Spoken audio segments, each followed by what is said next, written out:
heavy, too many things.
Good morning, dear Sangha. Today is Sunday, the 30th of March, 2014. We are in the Assembly of Stars Meditation Hall of the Dharma Nectar Temple, Lower Hamlet, Plum Village. This is our second week of the spring session.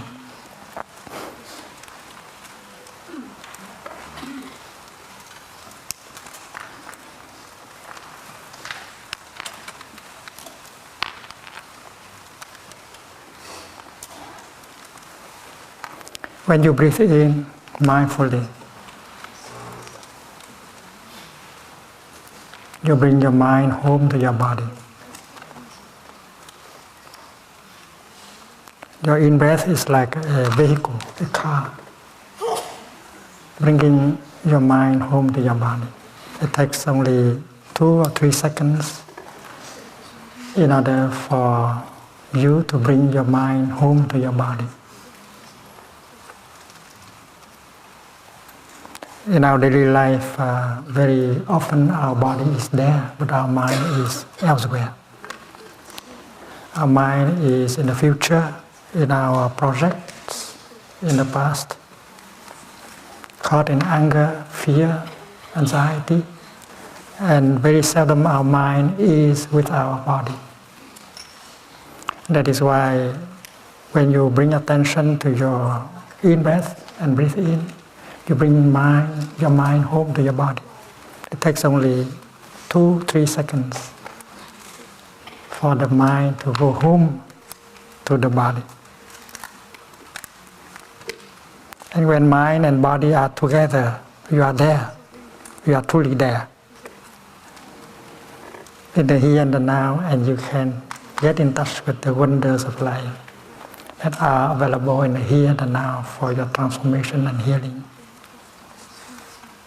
It's very easy to breathe in and to focus your attention only on your in-breath. And it is also very pleasant to do. How wonderful to breathe in. And if you really pay attention to your in-breath becomes the only object of your mind. You are concentrated on your in-breath. You are mindful of your in-breath. And you release everything else. You release the past, the future, your projects, your worries, and you become a free person. And therefore, freedom is possible with one in-breath. Mindfulness and concentration directed to your in-breath help you to release everything else, and you become a free person. And if you want to keep that freedom, then you can breathe out also mindfully. Breathing out mindfully, you focus your attention on your out-breath. You are concentrated on your out-breath, and your mind is only with your out-breath. And everything else cannot cling to you. The past, the future, your worries, your fear, you are free from that. So with the practice of mindful breathing, you can cultivate freedom, and you can preserve that freedom as long as you wish. 2 minutes, 3 minutes, 4 minutes. If you know how to practice mindful breathing, mindful walking, you keep your freedom.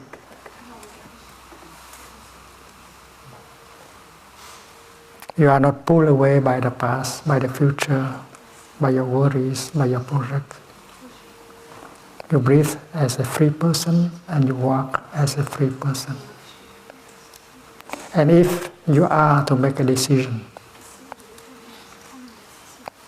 the decision will be good because you are not influenced by your fear, your anger. If you make a decision when you are angry or fearful, that is not a good one. But when you are free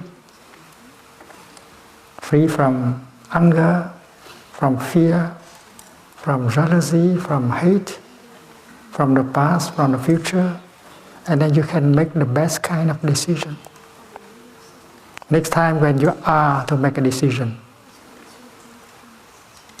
restore your freedom by the practice of mindful breathing, mindful walking. And in that state of being free, you can make a good decision for you and for other people. When you spend 2 hours with your computer, you forget entirely that you have a body. During that time, you are absorbed in your work. And your mind is not with your body.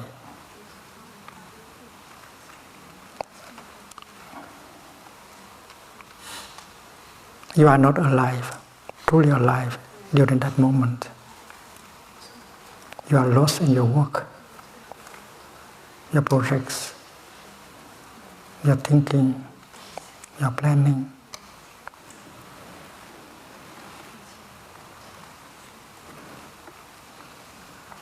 In privilege, many of us have a bell of mindfulness in our computer. And every quarter of an hour, you hear the bell of mindfulness. And you stop working, you go back to your body by the way of mindful breathing, and you feel alive again. You bring your mind home to your body. You enjoy breathing in and out. You become fully alive. You smile to life. And after that, you continue your work. And that is a good way to not to be pulled away for a long time from the present moment. And that helps you to release the tension in the body. And keep your freshness, keep your joy and happiness. The bell of mindfulness is a call, calling you back to the present moment, for you to be alive. for you to be free in order to get in touch with the wonders of life that are available in the here and the now.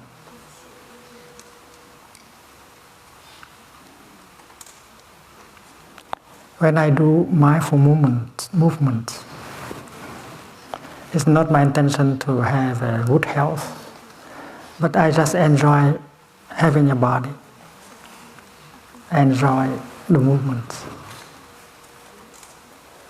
So joy, happiness is available during the time I practice these mindful movements.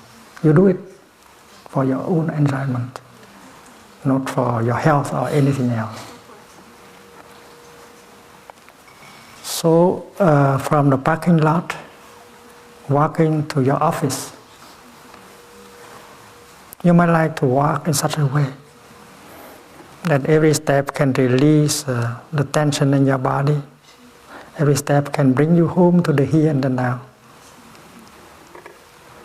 so that you can touch the wonders of life available in you and around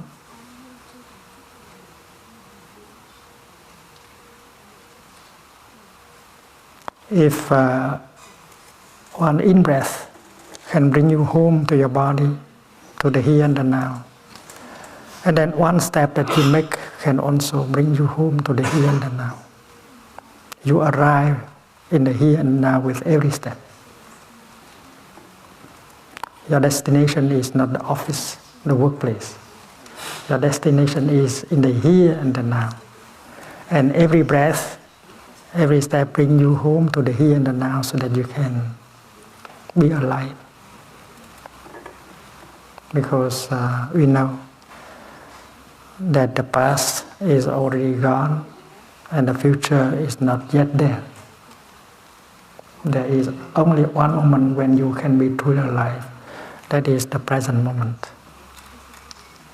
And you have an appointment with life in the present moment.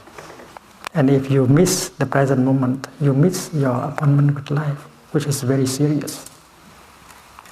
You run to the future, you take refuge in the past, and you miss the present moment.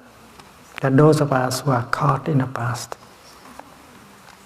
who have no capacity to get out of the prison of the past in order to enjoy life in the present moment.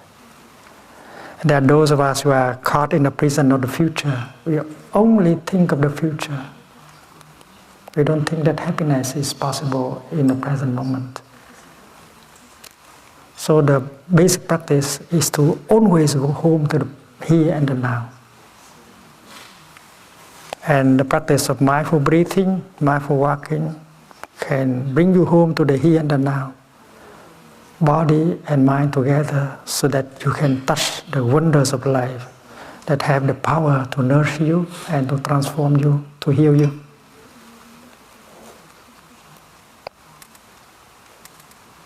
And that is why when we come to Plum Village,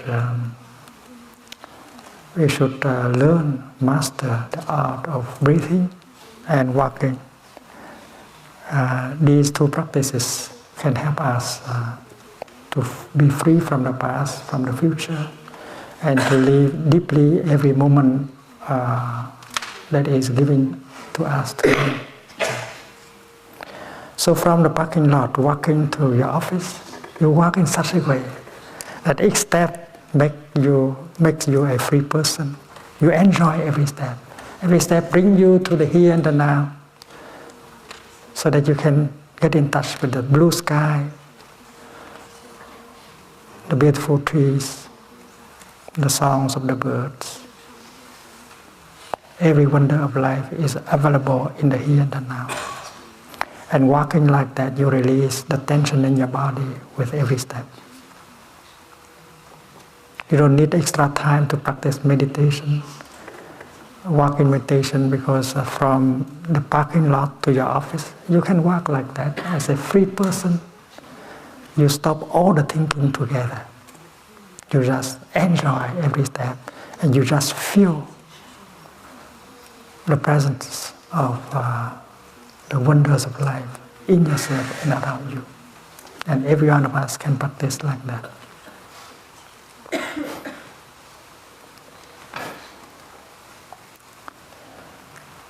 Last time we have learned the 7th and the 8th exercise of mindful breathing. And you remember, the 7th exercise of mindful breathing is to recognize a painful feeling that is coming up. Breathing in, I'm aware of the pain within myself.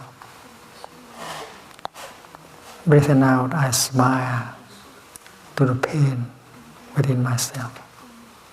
That is the 7th exercise.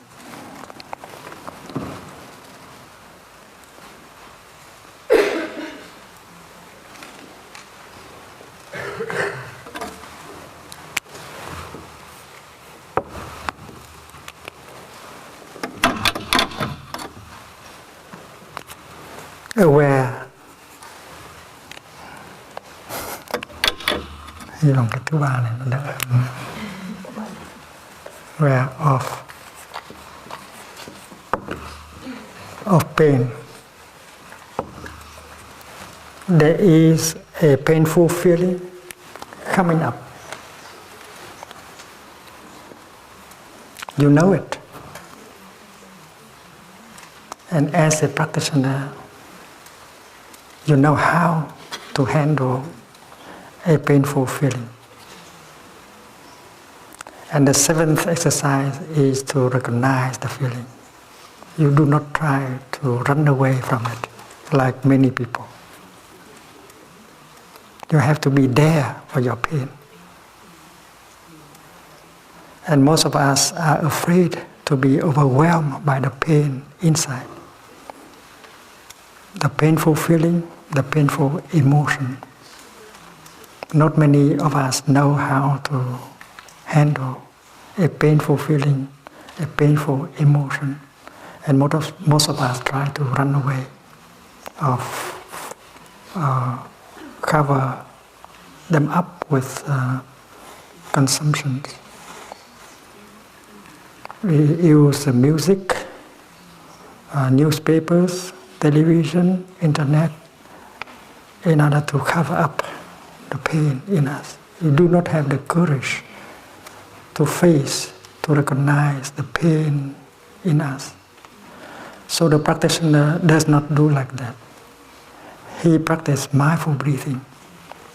He practices mindful walking and generating the energy of mindfulness. And with that energy of mindfulness, he is stronger.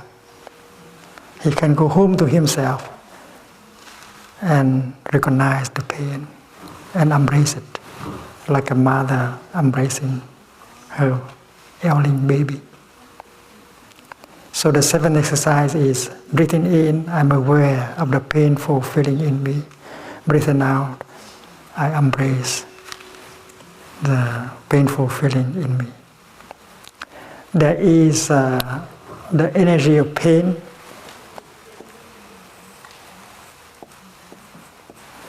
And there is the energy of mindfulness generated by the practice of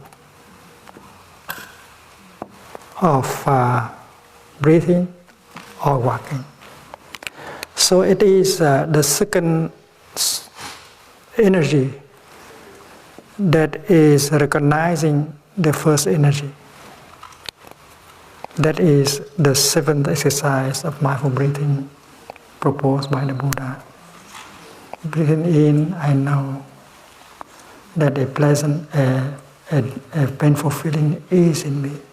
Breathing out, I smile, I recognize the painful feeling in me. And the 8th exercise is to calm down.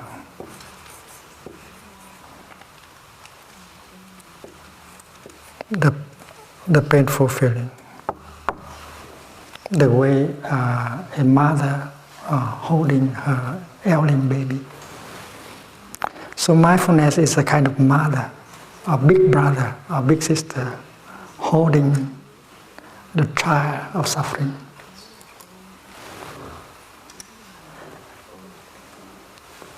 So the first thing you do is to use the energy of mindfulness to recognize the pain. And the second thing you do is to embrace your pain tenderly, like a mother holding her baby. A mother has the energy of tenderness, and that energy of tenderness penetrates into the body of the baby. The baby suffers less after a few minutes. And the baby may stop crying because the energy of tenderness has penetrated into the energy of pain.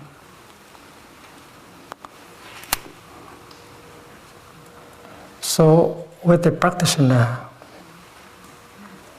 who knows how to generate the energy of mindfulness and concentration, it is possible to recognize, embrace the pain and calm it down. By the practice of mindful breathing, mindful walking, you can stay with your pain and you can calm it down. And you are not overwhelmed by the pain because you do have a kind of energy that has the power to recognize and to embrace. And everyone can generate the energy of mindfulness and concentration with the practice of mindful breathing, mindful walking. Mindfulness of breathing, mindfulness of walking. That is the practice.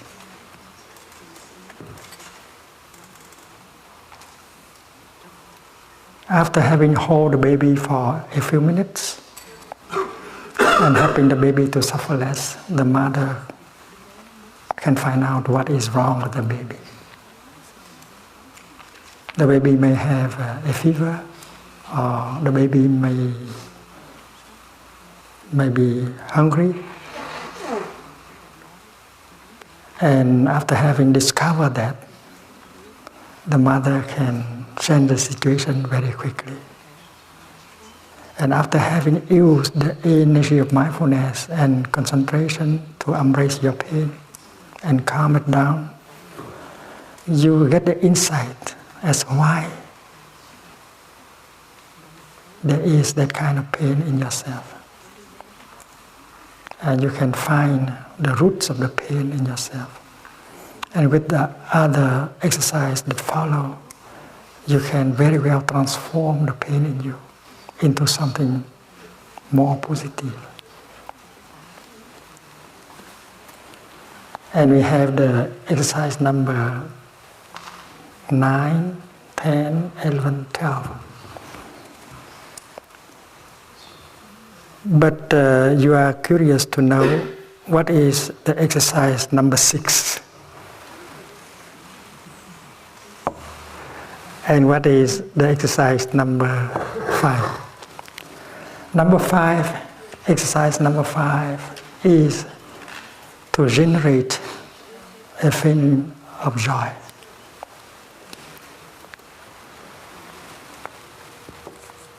Generate joy.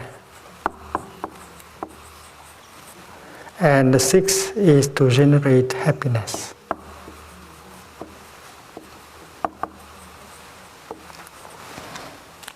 A good practitioner can always bring about a feeling of joy whenever she wants. A good practitioner can always generate a feeling of happiness whenever he wants. And how? It's not too difficult. Because when you practice mindful breathing and you breathe in, and you bring your mind home to your body, you become fully present in the here and the now. You realize what we call the oneness of body and mind. Mind and body are together. And when your mind is with your body, you are established in the here and the now. That's the first step. And when you are established in the here and the now, you are in a position to recognize the many wonders of life, the many conditions of happiness that you already have.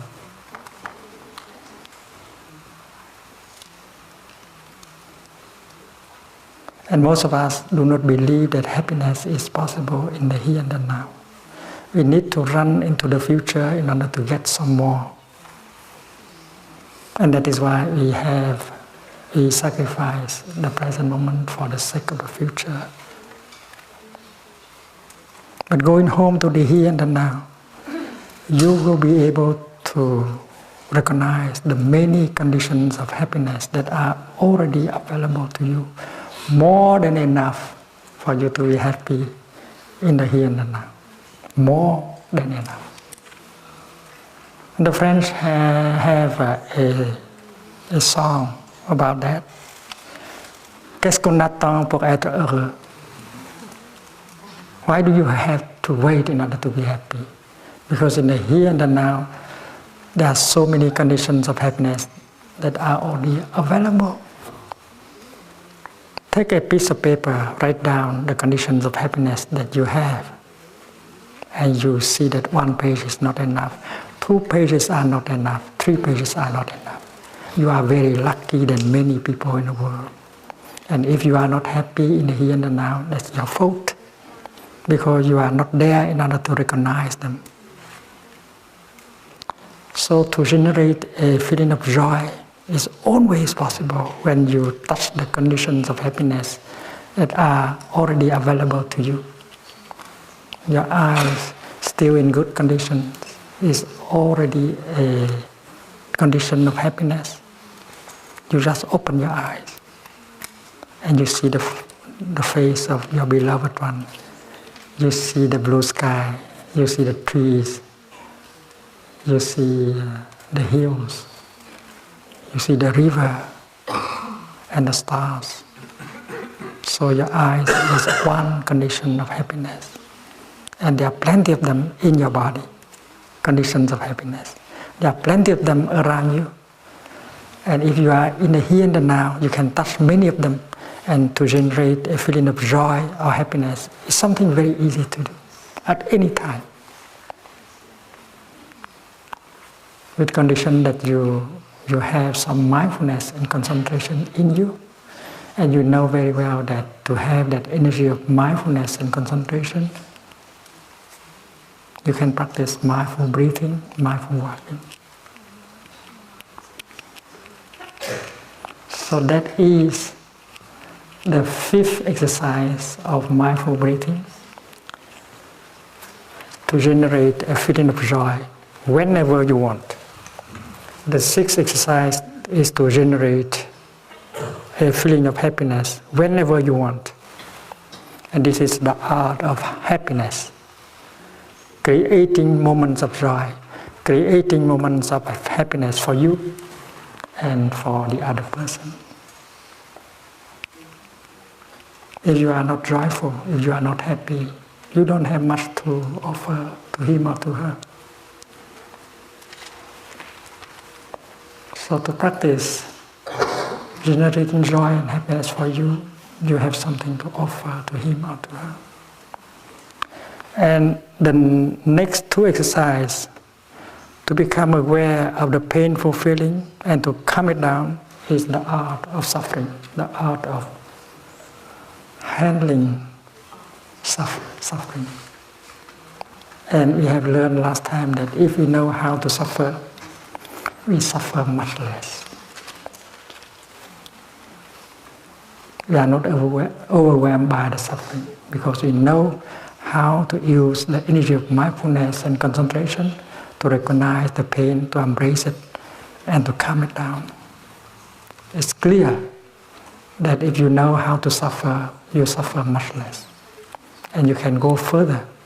You can make good use of the suffering in order to create happiness. The way we use the mud in order to grow lotus flower. And it is an art. The art to generate happiness, the art of handling suffering.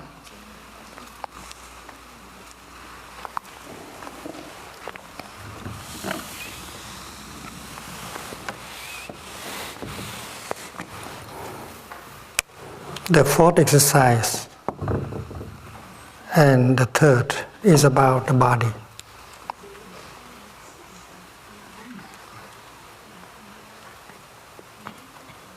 These four exercises are about the feelings. Pleasant feeling, painful feeling, painful feeling. How to generate pleasant feelings, how to handle unpleasant feelings. The third exercise is to recognize, to be aware of your body.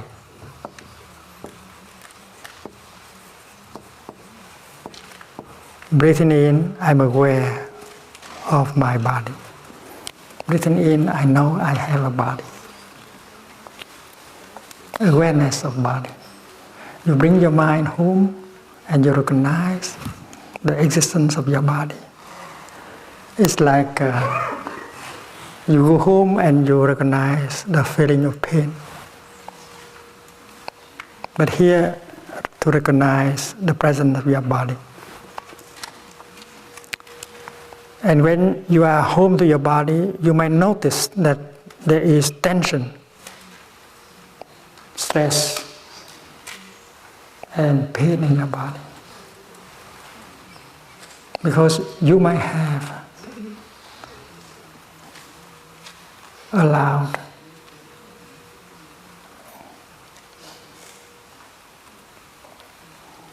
the tension to be accumulated in your body. You have been working your body very hard. And tension, pain accumulated in your body make you suffer. That is why the third exercise of mindful breathing is to go home to your body and aware of your body. And when you are with your body, you might notice that there is tension and pain in it. That is why you have to use the fourth exercise, is to release the tension in your body, calming the body.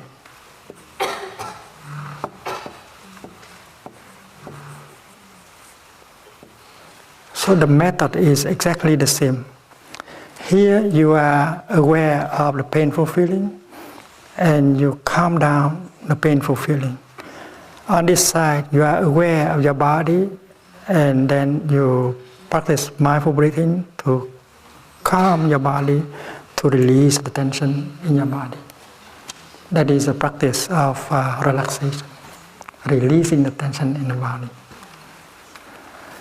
And these four exercises are to take care of our body.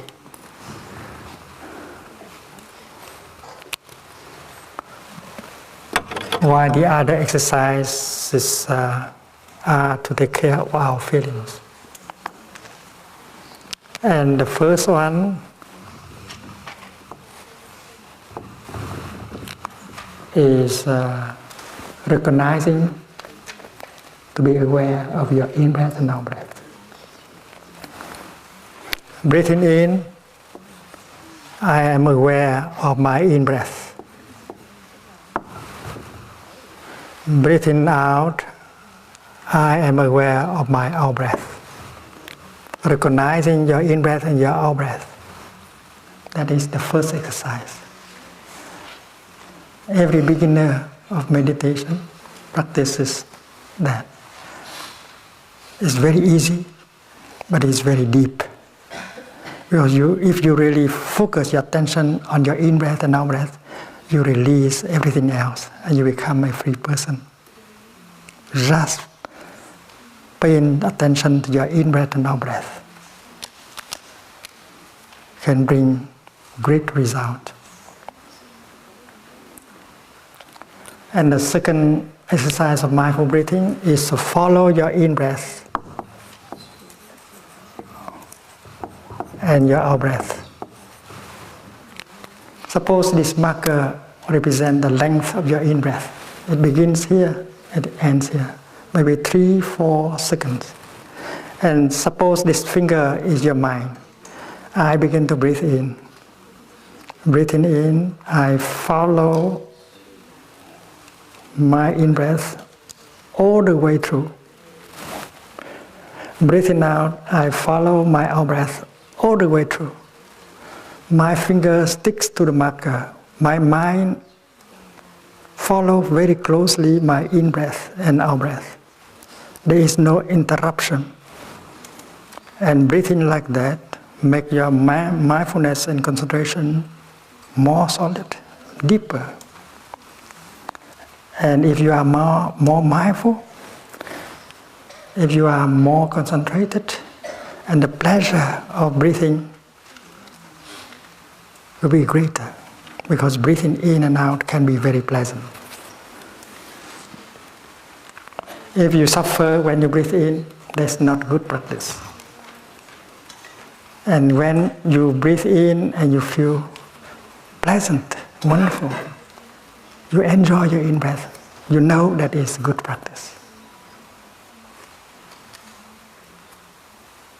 To breathe and to be aware that you are alive.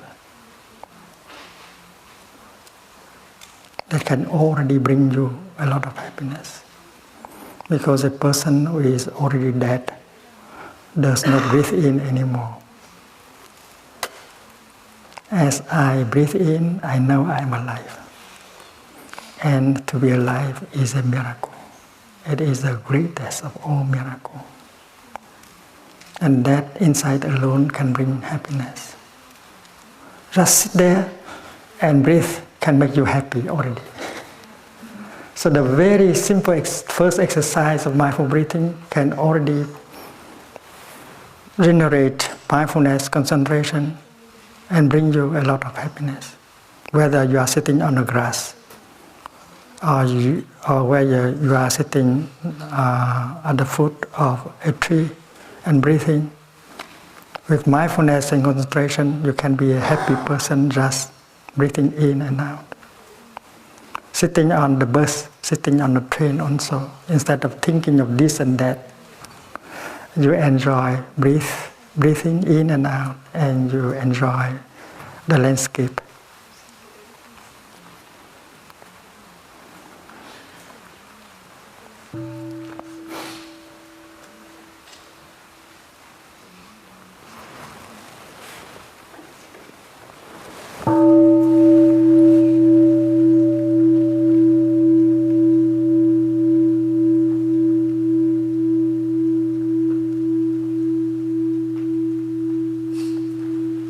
One week in Bangladesh is enough for you to learn, to train yourself in the art of mindful breathing and walking.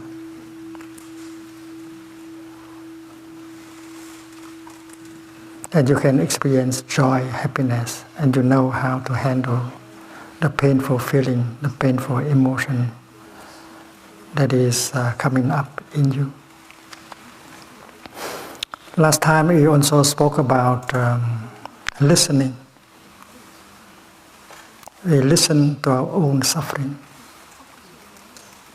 While you hold your suffering tenderly, you can listen to it. Because you have mindfulness in you. You have the energy of mindfulness and concentration in you. And you are not afraid of the pain in you. With that energy of mindfulness and concentration, you can look deeply into the nature of your suffering. You can listen to your own suffering. Because your suffering may carry within itself the suffering of your father, of your mother, of your ancestors. And understanding your suffering, you understand the suffering of your mother, your father, and your ancestors. Maybe father and mother did not know how to transform their suffering, and that is why they have transmitted that block of suffering to us. And we don't know why we suffer that much. The fact is that the suffering in us carries within itself the suffering of our father, our mother, our ancestors, and our nation. That's true. And that is why we need to have the time to listen to our own suffering and to understand.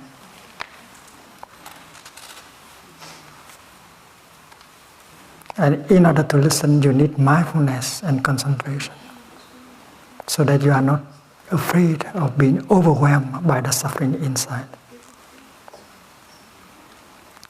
Looking deeply and listen deeply is the act of meditation. To meditate is to have the time to look and to listen. And the object of meditation is our own suffering, our own pain. And if you continue to look, to listen to your pain, your suffering, you come to understand it. And understanding will always bring compassion. And this is very easy enough to understand. When you look at the other person deeply and with mindfulness, you have a chance to see the suffering in him or in her. That person does not know how to handle the suffering in him. He continues to be the victim of his own suffering. He makes himself suffer, and he makes the people around suffer, including you.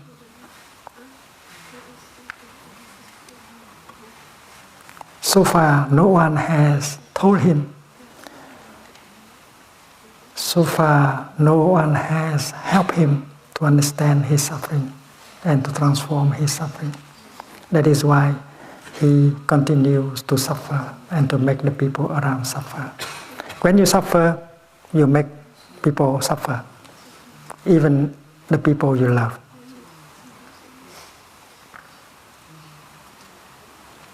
Therefore, you should try to understand your own suffering in order to suffer less. Because understanding always brings about compassion. When you look at the other person deeply, and if you recognize the suffering in him or in her, that you see that that person is the victim of his own suffering, and suddenly understanding arises in you. And you are not angry at him anymore. You don't want to punish anymore. Your anger vanishes. Instead, you want to do something, to say something to help him or her suffer less. It means that understanding suffering has already brought compassion into your heart. Now you begin to look at him with compassion, and you don't suffer anymore. Compassion makes it possible for you to stop suffering.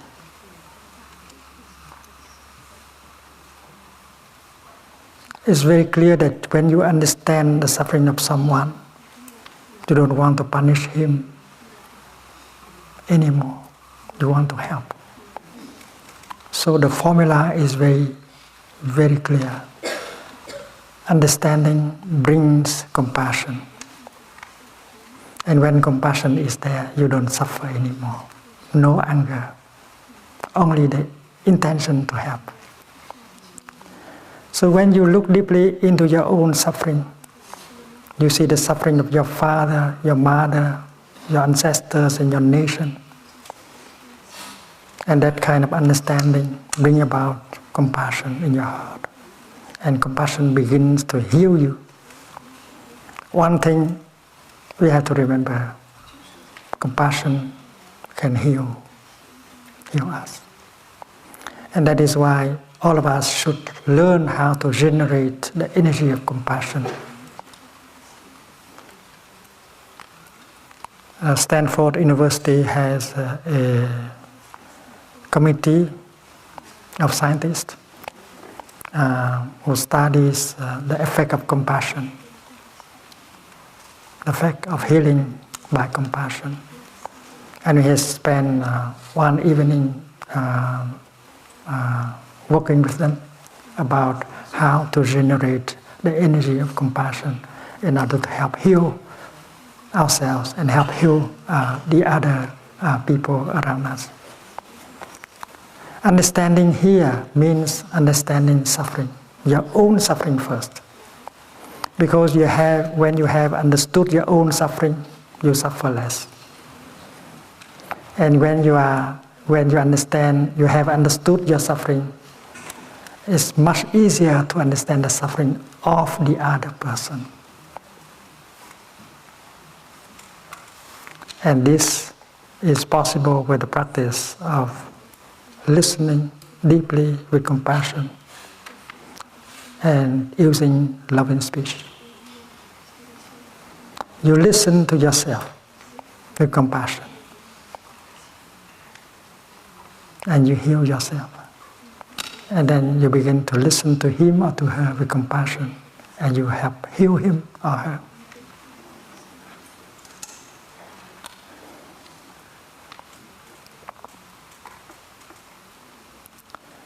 The practice of deep listening, compassionate listening, and loving speech can always restore communication and bring about reconciliation.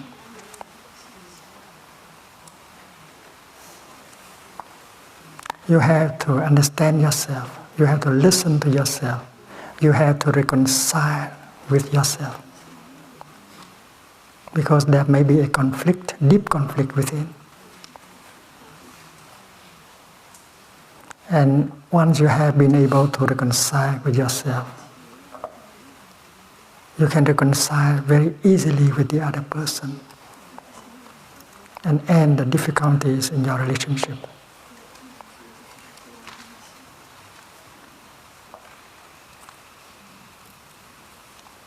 The other person may have a lot of suffering in him, and he has not been able to listen to his own suffering. And maybe no one has listened to him. And you who are a practitioner, you know how to listen to your own suffering. And now you want to listen to the suffering of the other person. You come to him and say, "Darling, I know you have suffered quite a lot in the past many years. And this is the practice of loving speech, tender, gentle speech, which is the practice of the fourth mindfulness training. You go to him or to her, and because you have some compassion in your heart, you have seen the suffering in him or in her. That is why you can use easily what we call loving speech. You say like this, "Darling, my dear friend, I know you have suffered quite a lot during the past many years.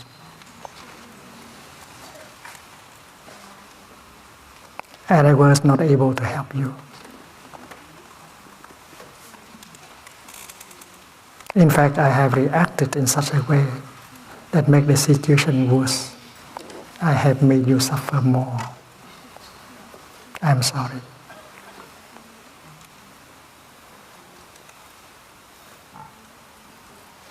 "Darling, I have reacted in such a way because I did not see your suffering. I did not understand the suffering in you. Darling, it's not my intention to make you suffer. Just because I did not understand the suffering in you. And I believe that if I understood the suffering in you, I would not react like that, the way I have in the past. So you got to help me.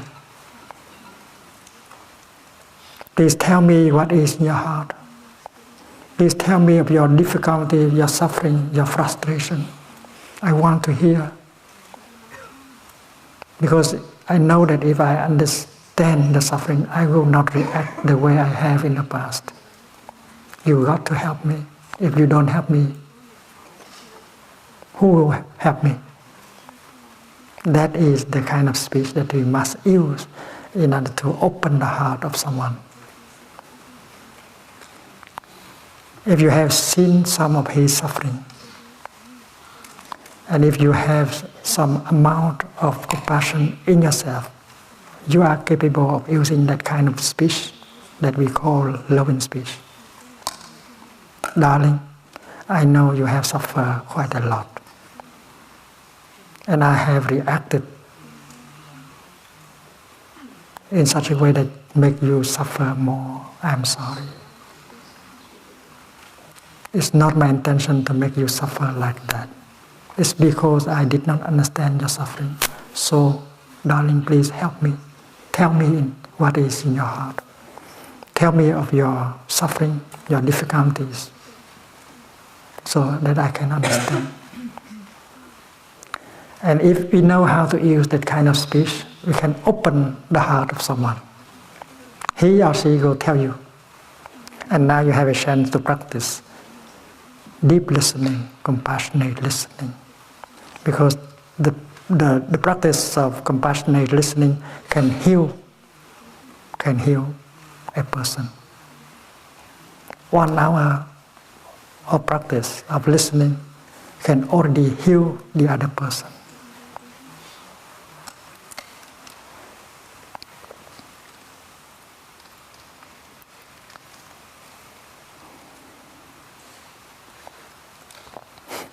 When you listen, you have to practice what we call mindfulness of compassion in order to keep compassion alive in your heart. Because if you don't train yourself, you cannot listen to him or her.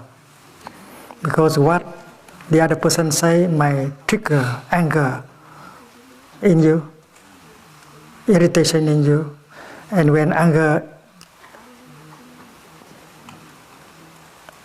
comes, you can no longer listen. You have lost your capacity to listen to him or her. Because what the other person say may make you angry.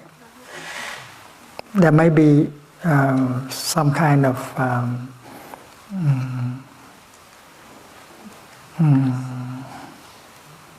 bitterness, blames, accusation, and that make you angry, and you want to correct him or her right away, and you transform the session into a debate, and you ruin everything. That is why you have to train yourself first.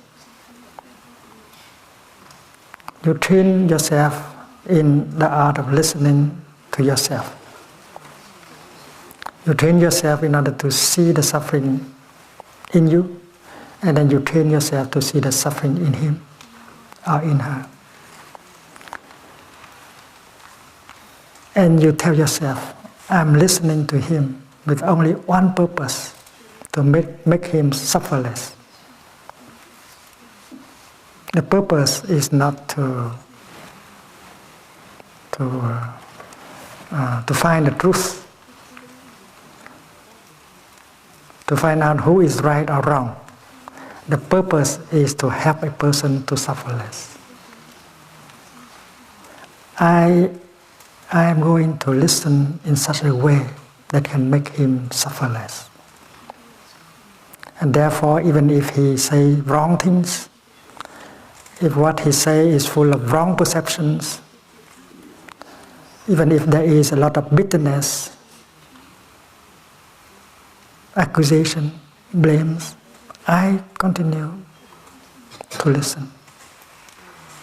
I'm not going to interrupt him and correct him, because if I know that if I did, and then I will transform the session into a debate. So I make the vow to listen.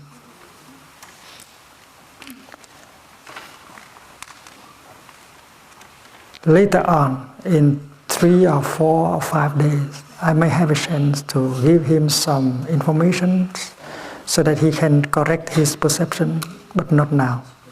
Now is only to listen. Even if he said wrong things, he had a lot of wrong information, I will not stop him, because I know that will spoil the session. So I continue to listen. I will tell myself, poor fellow, he is victim of so many wrong perceptions, but I'm not going to interrupt him now, because if I did, I spoil the session.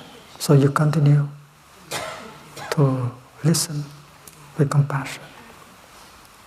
You know that you have time later on to help him correct his perception by offering him some information, but not now. And you can sit there and listen for 1 hour or more. And if you can remember that the only purpose of your listening is to help him empty his heart and suffer less. And if you can remember that, you nourish compassion in your heart, and compassion is going to protect you and not allow the anger in you to be triggered. That is called the mindfulness of compassion. And during the time you listen to him or to her, practice mindfulness and compassion, so that compassion stays with you for the whole session, and you are able to listen to him 1 hour, 1 hour and a half, and so.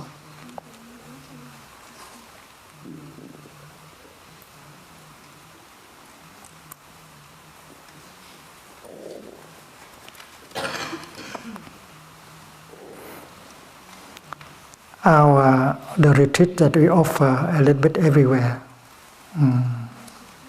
usually lasts 6 days, or at least 5 days.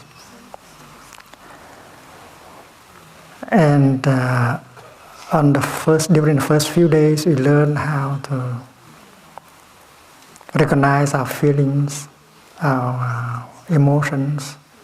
We learn how to get in touch with the wonders of life.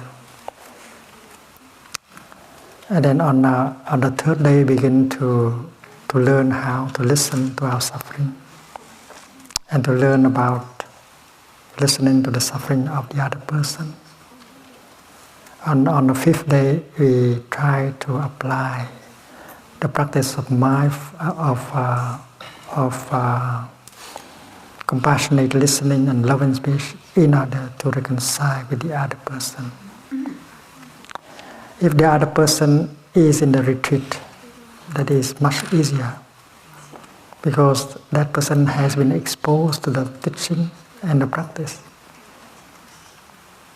But if the other person is not in the retreat, you have the right to use your telephone in order to practice deep listening and loving speech. So on the 5th day, you are told that you have a chance to use the practice of compassionate listening and loving speech in order to reconcile with the other person. And the miracle of reconciliation always happens in our retreats, everywhere.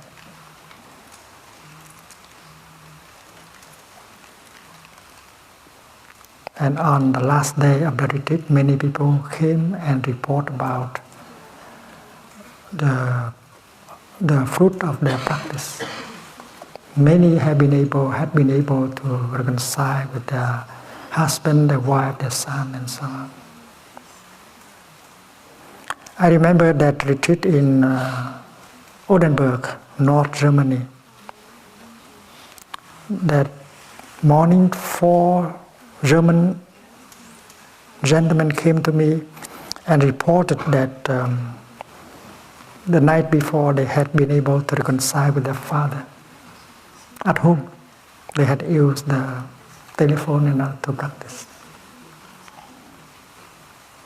One of them said, "Dear Thầy, the moment I was making the phone call, I am calling my father at home, I did not believe I can succeed. Because I was very angry at him. I have made the vow never to go and see him anymore. So I did not believe that I can talk to him the way you told us, using loving speech.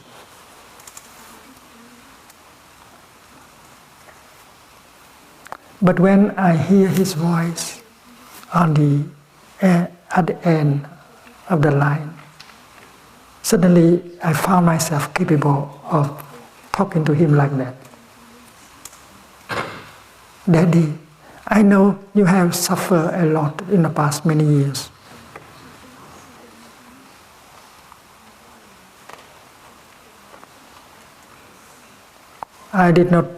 I was not able to help you to suffer less. And I have reacted in such a way that makes you suffer more. Daddy, I am sorry. It's not my intention to make you suffer like that. Just because I did not see and understand your suffering. I believe that if I understand your suffering, I would not have reacted the way I have and make you suffer like that. I'm sorry. Please tell me, Father, of your suffering, of your difficulties. I want to know. Because I'm sure that if I understand your suffering, I would not behave, I would not react the way I have in the past. Please help me. And on the other end of the line, the father began to cry because his son has never talked to him in that way. That is the result, the fruit of the practice called loving speech, compassionate speech. It always works. If you have some amount of understanding in your heart, if you can see the suffering in the other person, you can speak like that. You need only some time to look deeply and to see the suffering in him or in her. To see that he has been the victim of his own suffering for a long time and he does not need punishment, he needs help. If you have that kind of insight and compassion, you are surely capable to use loving speech. And dear Thầy, I have talked with my father for 1 hour and a half and we were able to reconcile. And you know something, dear Thầy, the first thing I will do after the retreat and to go straight to see him, go to his house and visit him. And many people in the retreat have succeeded in the practice of reconciling with the other person.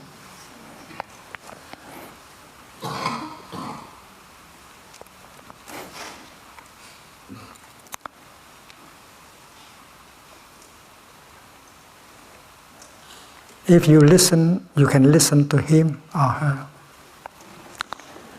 And they will be able to listen to you also and understand your suffering.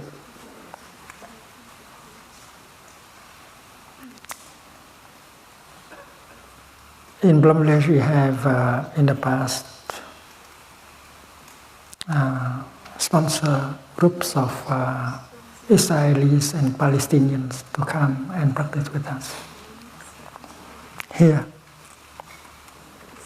it's very difficult to obtain the visa for Palestinians. We had to work closely with the foreign ministry in order to get a number of visas. And when the two groups come to Bangladesh, it's very difficult in the beginning. They did not look at each other.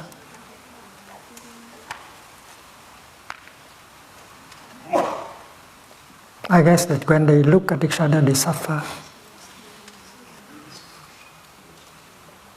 So we allow them to stay in different places. And on the first days, we help them to practice in order to get in touch with the refreshing and healing elements in nature.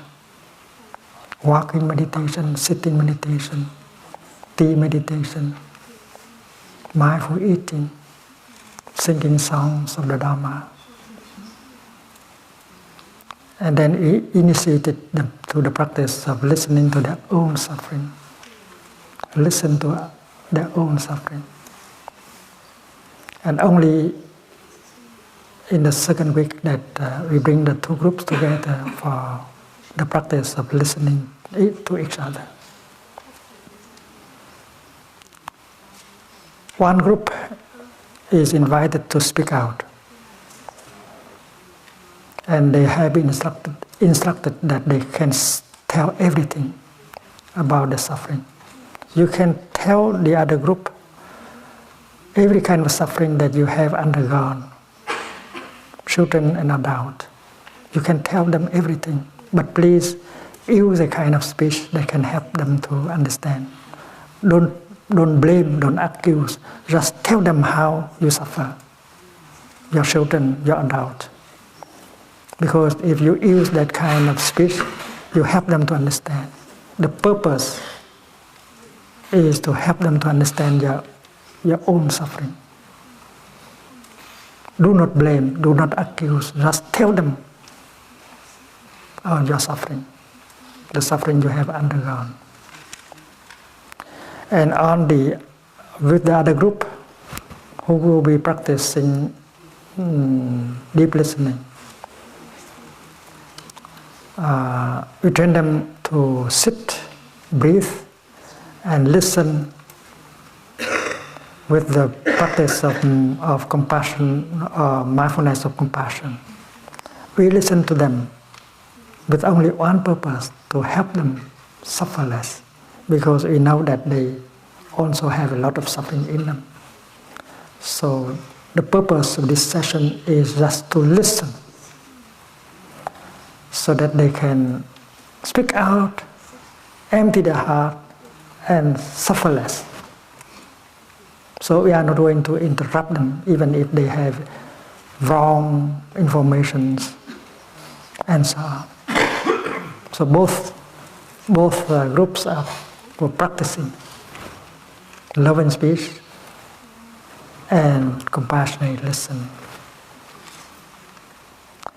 And the miracle, when you listen like that, you recognize that on the other side, they have suffered exactly the same thing like on your side, children and adults. Before that, you believe that only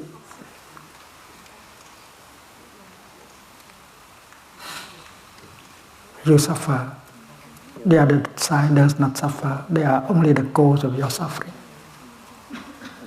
You believe that the other side is the cause of your suffering. But when you suffer, you listen like that, you suddenly realize that they are human beings who have suffered exactly like on your side. And the first time you see them as living beings full of suffering. And that kind of insight helps anger to go down in you. And you begin to look at them with compassion. The first time you see them as living beings who have suffered exactly the same kind of suffering that on this side you have suffered.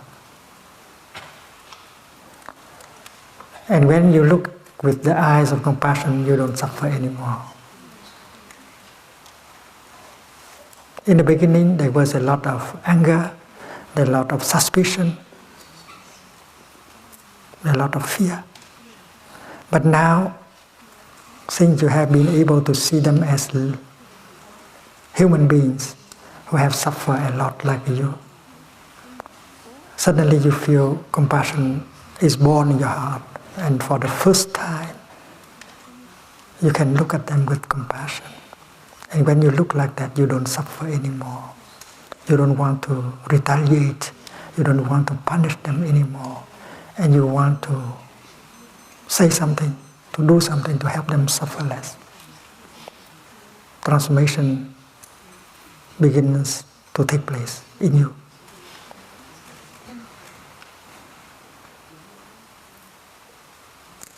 And we have many sessions like that, succeeding each other. And it's the time for this side to have the right to speak about their suffering. The other group will be listening. And a few sessions like that can heal the both groups. And many of us who are not Palestinians and Israelis, we sit with them, we walk with them, we eat with them, we bring our mindfulness and concentration as a collective energy to support their practice.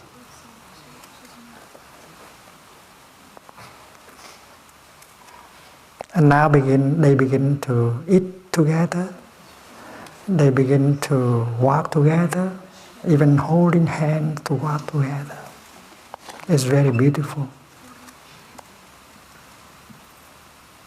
And on the last day of the retreat, both groups come together as one group and reported to the whole community about the fruit of their practice. It's very moving to see the transformation and healing taking place. They always promise that when they go back to the Middle East, they will organize practice like that, so that other Israelis and Palestinians to come and practice and suffer less. And in Plum Village, every year we send a delegation of monks and nuns and lay people to the Middle East and have organized retreats of mindfulness, so that people can come and practice with us. We have Sister Thai Nghiêm. Thai Nghiêm is back already. Thai Nghiêm is in Israel with other monks and nuns offering a retreat for people in the Middle East.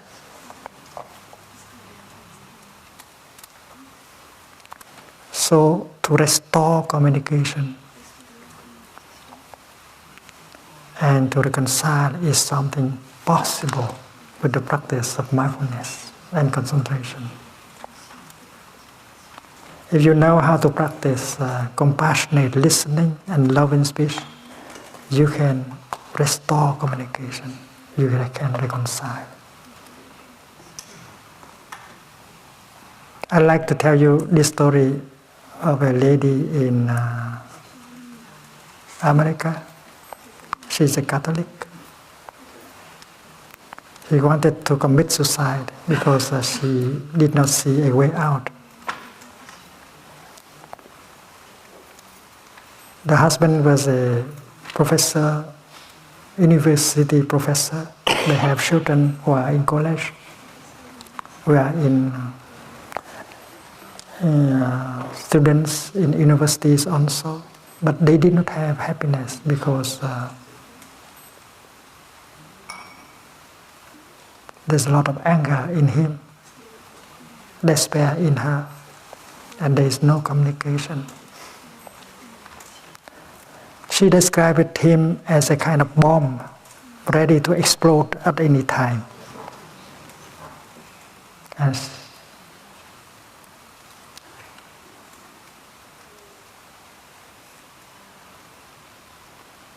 that lady has a friend who is a practitioner, a Buddhist practitioner of mindfulness. And the Buddhist lady always try to get her listen to a Dhamma talk given by Thầy. And the talk is about diffusing a bomb. Because the Catholic lady always said that my husband is like a bomb. So much anger, ready to explode at any time. So the Buddhist lady said that I have a Dhamma talk given by my teacher about how to diffuse a bomb. So why don't you listen and learn to help your husband to transform his anger?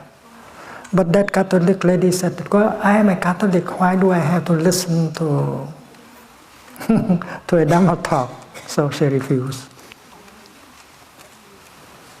But one day she was in despair and she telephoned her friend who is a Buddhist practitioner. My dear friend, I'm going to kill myself tonight. And the Buddhist lady said, well, please come and visit me before you do so. Take a taxi, come. And tell me what is wrong. And then when the Catholic lady came, the Buddhist lady said, dear friend, you have told me several times that I am your best friend. And yet, I don't believe it so much because the only request that I made is for you to listen to the talk of my teacher, but you refused. How can I believe that you are my best friend? I am your best friend at all. This is kind of challenge. And the Catholic lady said, well, to satisfy her need, her request is not so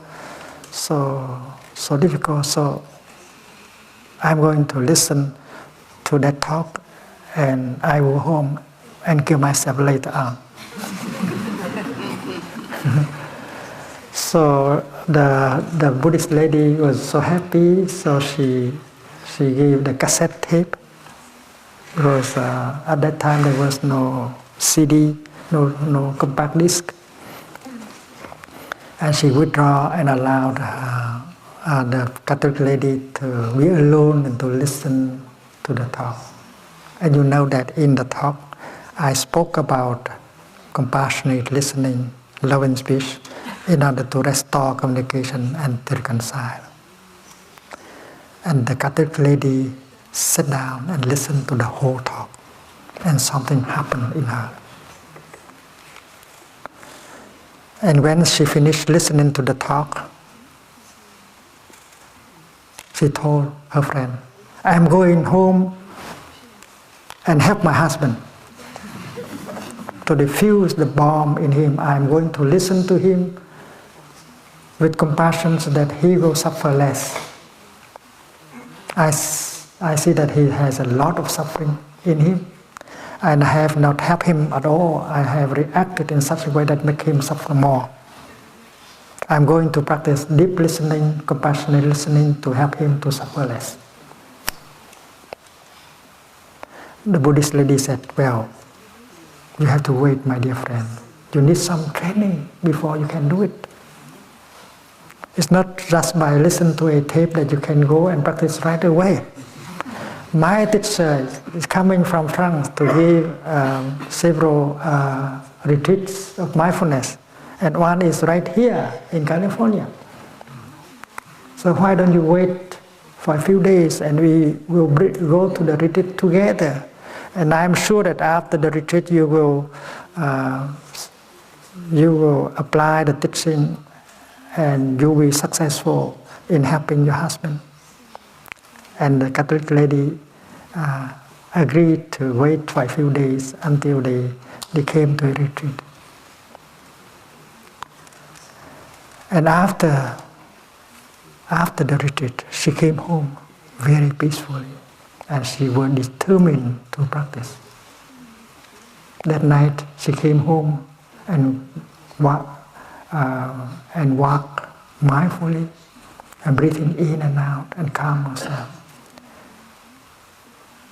My husband, I know you have suffered so much in the last many years. I could not help you to suffer less. And I have reacted angrily and make you suffer much more. Dear one, it's not my intention to make you suffer like that. Just because I was ignorant, I did not understand the suffering in you. So please help me. Tell me of your suffering. Tell me of your difficulties. Please help me. I need help. And her husband began to cry because the lady has not spoken to him like that for a long time. And that night became a very healing night. They listened to each other, they reconciled.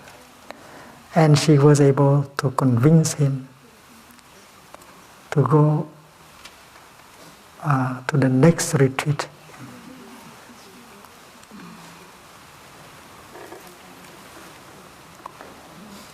Both husband and wife went to the second retreat of mindfulness. And on the last day of retreat, during a tea meditation, the husband told the group, introducing his wife, this is a bodhisattva that has saved my life. She has helped me to heal and to transform. And then a week after that, there was a day of mindfulness organized in a practice center called Spirit Rock. There were many thousand people coming for the mindfulness day. And the couple came with their 3 children and attended the day of mindfulness. And we had a chance to meet that group. And they told us the story. The Buddhist lady brought them over, introduced them, and told us the story of the transformation, healing of the family. And when I talked to I remember when one day I talked to a group of Vietnamese Buddhists. I said that that lady, she's a Catholic. She's not a Buddhist. But only after 5 days of retreat, she was able to restore communication and to reconcile with her husband. And you are a Buddhist. And if you cannot do like her, your practice is not good enough. It's kind of challenging. And the fact is that Buddhists are not Buddhists. If you know how to practice compassionate listening and loving speech, you'll be able to restore communication and to reconcile. You have to stop that situation of difficult relationship. And if you know how to do it, you can succeed after 5 days of practice. And I think in the case of the Israelis and Palestinians, that is a difficult case. And that is why if we have difficulties in our relationship, don't despair. There is a way out. You have to go back to yourself, to yourself first.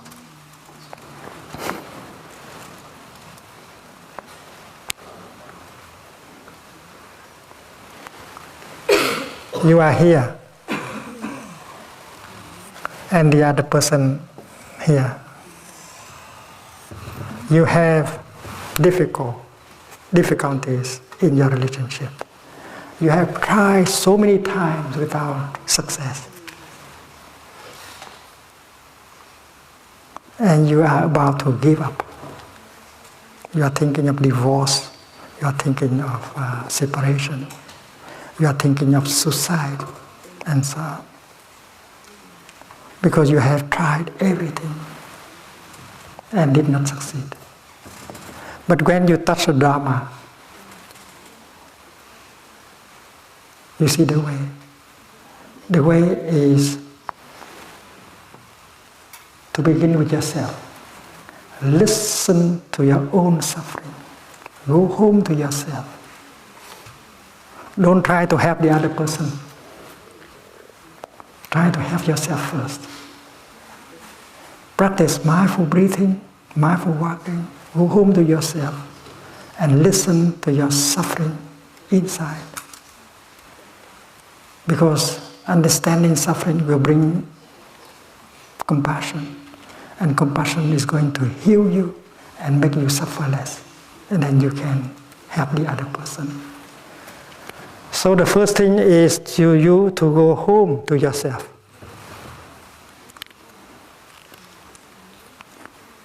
The way out is in.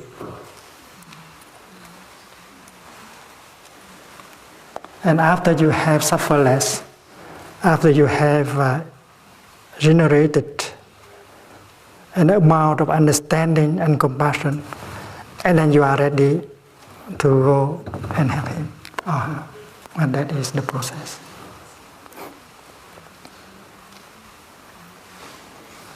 And you don't need to be a Buddhist in order to do that. Everyone can do that. And restore communication and reconcile.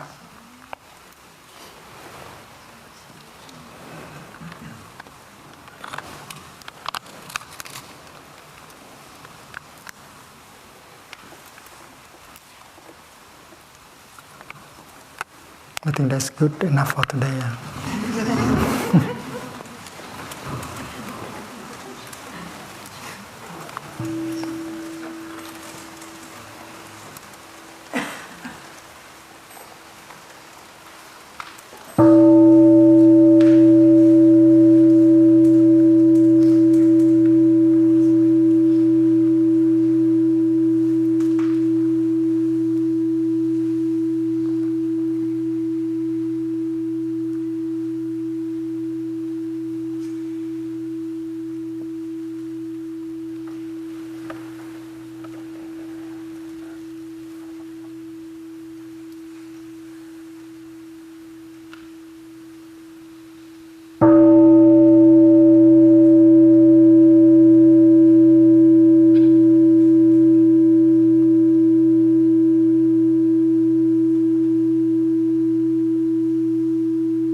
very special day, the Plum Blossom Festival.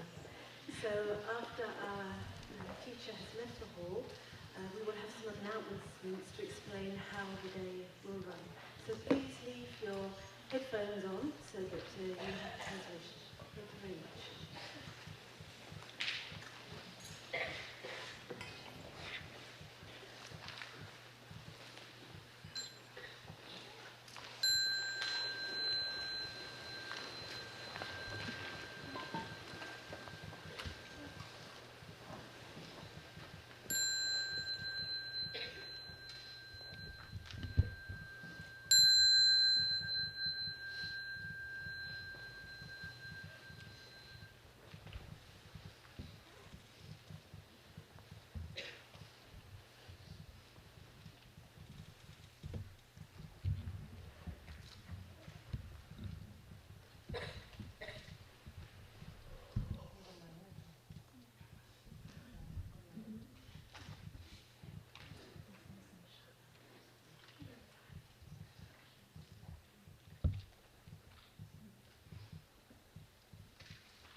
Please be seated for a moment. First of all, an announcement for monastics going on the Spanish trip. There will be a meeting in the Dharma Nectar Hall at 3 o'clock this afternoon. For everybody else, we now have a pause. You can get